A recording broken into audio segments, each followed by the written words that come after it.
Hello, and welcome to Today in History for February 22nd. I'm Michael Powell. On this date, in 2014, one of the most wanted criminals on the FBI's most wanted list was captured.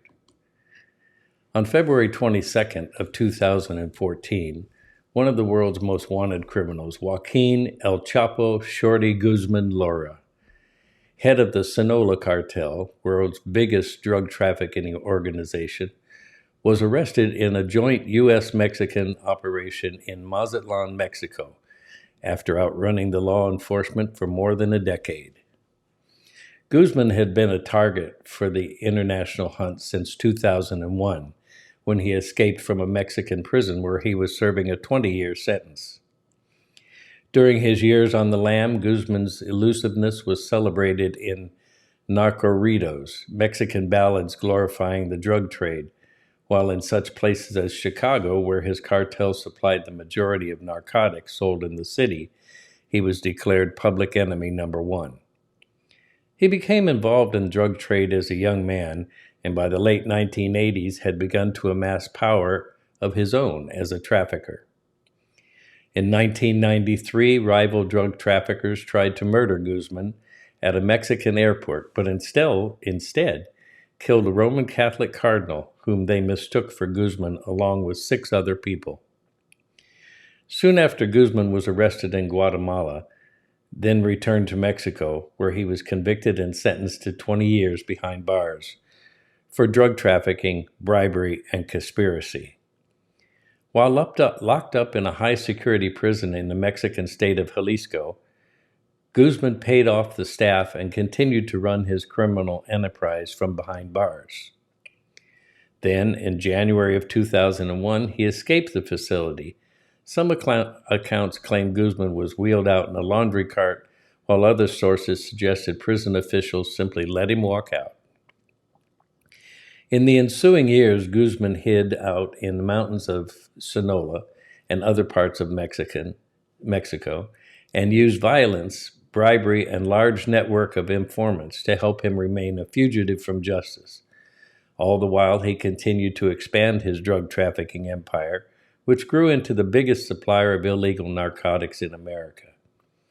The U.S. government offered a $5 million reward for information leading to Guzman's arrest.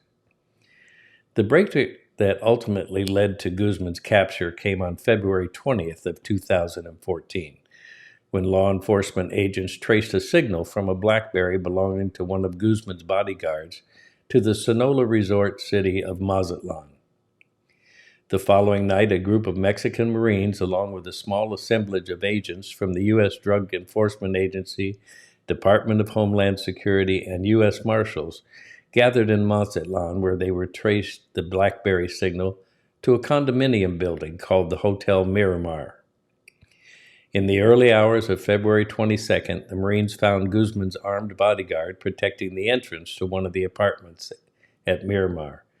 Quickly realizing he was outnumbered, the guard surrendered, and the Marines stormed the apartment.